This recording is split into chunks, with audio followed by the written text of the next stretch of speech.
First things first, a teen driver is alleged to hit 140 miles an hour before going into a car crash. Check it out. This is so dumb. It's so stupid. To newly surfaced video of a teenager allegedly driving at high speeds months before authorities say he was involved in an accident that killed another teen. The victim's family is trying to hold the mother of the driver accountable. Eva Pilgrim is here with more. Good morning, Eva. Good morning, Michael. Flynn Mackerel's family wants answers. His mother telling us she will never stop fighting for her son's preventable death. This is that new video of the driver behind the wheel. Dramatic new video showing a teen driver going nearly 140 miles per hour. Just a few months after this video, police say he killed his friend, Flynn Mackerel, who was riding with him in a high-speed crash. ABC News obtaining multiple videos allegedly showing that driver repeatedly driving well over the speed limit. In this video, he's going 115. This one appearing to show the teen engaging in drag racing, and here driving through what's clearly a residential street. Now he's charged with second-degree murder. It's all fun and games until it ain't. And you know what happens? The driver usually survives. The passenger is the one that got threw out the car and probably got mangled. Look at that. Look at that. It's all fun and games until it's not. Hey, whatever happened to cruising down the street and you got that big dog car and we know what got the engine up under it because we can hear it. You know what I'm saying? We know you got the exhaust, the flow masters on it because we can hear it. We can see the Pirelli tires on it. We can see it. But we used to put Armor All on our tires in order to make sure that we was riding slow because we wanted everybody to see us as we was going down the street. The car is fast because that's just what came with it. But we wanted you to see us. Look. I'm trying to figure out if I even want to get tint on my windows. Because I be thinking to myself, well, if I get tint on my windows, how they going to see me driving by? You know what I'm saying? I'm an 80s baby. The 90s raised me. I was different. We didn't get tint on our windows because we didn't want to be seen. We didn't get tint on our windows because we wanted to be seen. You know what I'm saying? You put your hand out the window, have your watch out there just in case they didn't see it. You know, put your hand up like this a little bit. Lean back just enough for them to be able to see you so you're not all the way in the back seat. I don't know. I come from a different era. I used to like to just drive and have my little chick that's next to me. You know what I'm saying? Just dipping off. I wasn't trying to record myself doing a crime of driving 100 and something miles an hour so I can be convicted and then they can use that against me in a court of law. We was driving slow. Drive slow, homie. You never know, homie. It was just different. It was different. We was on some vibes. We wasn't speed racer. I don't know. This is weird. It's a weird time now. Murder. Flynn Mackerel's mother spoke to us. There are people everywhere. There are families. There are people driving. And I'm sure they were scared to death. Police say that driver, just 16 at the time, was going over 100 miles per hour in a 25 residential zone last November when he lost control and crashed into a tree, killing Mackerel. We feel like our life ended. Our family was destroyed. Mackerel's family now pushing authorities to criminally charge that teen driver's mother, saying she knew he drove recklessly and didn't do enough to stop it. Now y'all parents is going to be held accountable for y'all actions. An investigation report obtained by ABC News states the teen had Life 360 on his phone, an app that shows how fast a car is going and where it is.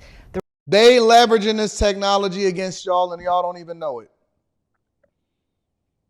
Yep, Life 360, Apple Finder, Maps, all of that stuff. Your phone being on, the car itself got so much technology in it that they already know exactly what you're doing. The car itself has so much data and technology in it that they already are monitoring and can tell exactly what you're doing. And so now you over there doing dumb stuff, and not only are you getting in trouble, they're going to charge your parents too. The report states his mother repeatedly texted him in the weeks and months before the crash to stop speeding. At one point writing, "I have screenshots of you driving 123 miles per hour. She knew, and she failed to take reasonable care. And so what do we do? Do we just say that's okay? Or do we say, no, our kids are not going to come home and get into a car with a ticking time bomb? The prosecutor's office says it is reviewing the Mackerel case and tells us investigators have submitted a warrant request for a relative of the teen driver. Well, now y'all parents gonna start being held accountable, which is exactly the way that it should be. Y'all keep out here creating these monsters, having them going 1,000 miles an hour and these missiles, and y'all ain't doing nothing about it. Okay, well, we gonna hold y'all accountable as a result of it.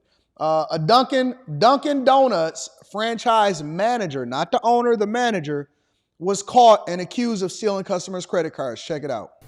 Now, a Channel 2 Action News exclusive, a Dunkin' manager in Cobb County is accused of stealing credit cards from some of his customers. Here's the mugshot. Let me tell you something. My daughter know better. I remember when she first asked for a Challenger, a Charger. She was like, Dad, can I get a Charger or a Hellcat? I was like, absolutely not. You can get this Bronco and you can take the doors off and hang out with your friends in the sun and go to the beach. And it's funny because she texted me last night. I was so proud of her. She texted me while I was on the plane. I didn't see it till I landed. She says, it's so funny. She literally just said this. She literally just texted this last night right here. She says, Dad, I had a really good prayer. I don't know, it just felt right. And I wanted to thank y'all for everything that you have done for me. And I'm really excited to start back praying again, praying more frequently, and get back to reading my Bible.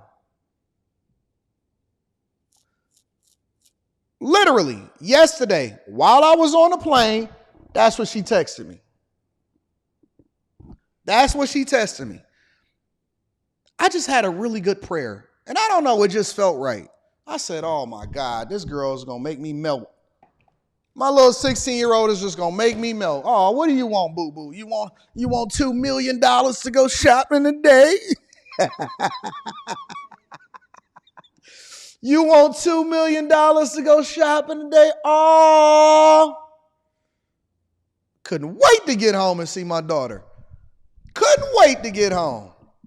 I come home, jump in the shower, jump in her bed.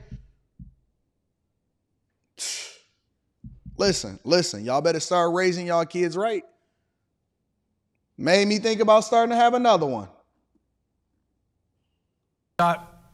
Police say that he used the credit cards at various stores around the area. Channel 2 Cobb County Bureau Chief Michelle Newell live at the Dunkin' where police say the crime started. Michelle?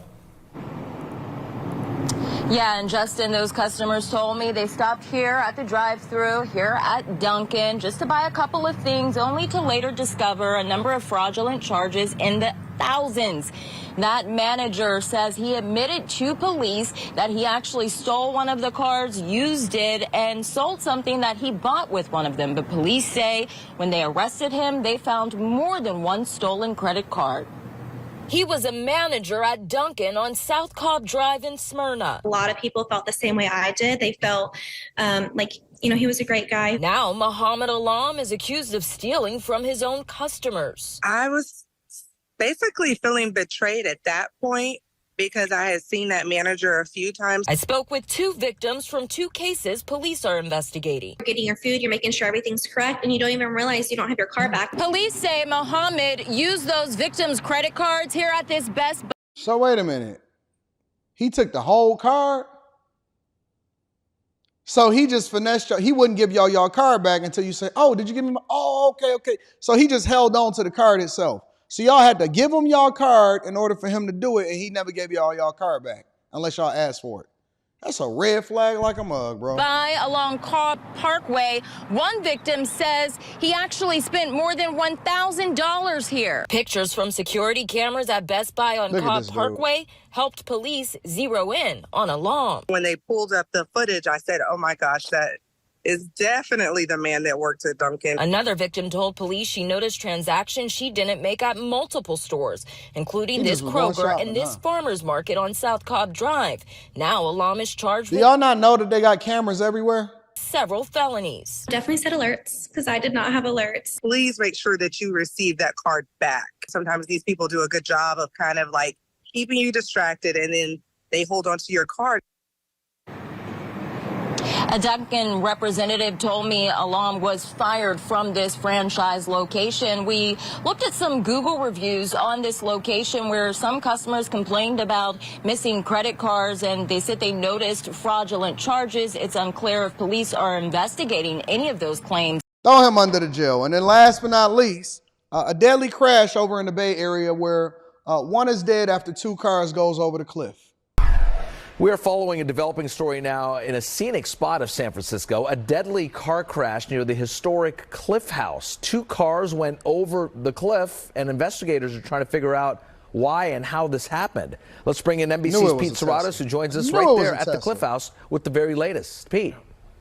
Over there in California, yeah, that's all they Roger, look, drive. it's still an active scene here along Point Lobos, way near that crash I want to show you. You still got park police in place, San Francisco Fire, as well as some tow trucks that have been there for the past couple of hours. And as we wait to get more details on this investigation, I did speak to a man who says he witnessed the crash as he was surfing. Rob Belly says he usually doesn't surf around the Cliff House, but today he decided to surf in the area with a friend, and that's when he witnessed the unthinkable. And me and my buddy were out there, and we heard this noise, and we looked up, and I thought the cliff was collapsing, but it wasn't. It was 2 cars flying through the air, looked 50 feet in the air, one of them. According to SFPD, 2 cars crashed near the Cliff House just before 5 p.m., sending both cars over the cliff. The driver in one of the cars died on the scene. The driver in the other car suffered minor injuries. This aerial footage also shows firefighters pulling a dog from a bush at the crash site. A San Francisco fire official confirming the dog was connected to one of the cars in the crash. David Mendoza came back tonight to get his car that was still parked near the crash scene. I was just like, oh, do I even want to see what's on the other side of that cliff? And a young guy got out of the Tesla and he was okay. And everyone said that somebody hit a parked car. Others in the area say speeding is a major concern along the street. It makes you extra cautious, you know, like any tragedy. For Rob, it's a scene he'll never forget. It wasn't really close to me. It's probably like 100 yards away, but it was kind of freaky to see a tire fly in the air and then land in the water. Wow. Be careful, y'all. Not on, and I'm not even talking about being careful from speeding or nothing like that. Be careful from other people that surround you that will cause a car crash and then have you crashing out because clearly they was racing. 2 cars don't just go over the cliff just for the sake of conversation. I don't know. Maybe I'm wrong. Maybe one of them hit the other one. I don't know. Ladies and gentlemen, that's your Quick Hit.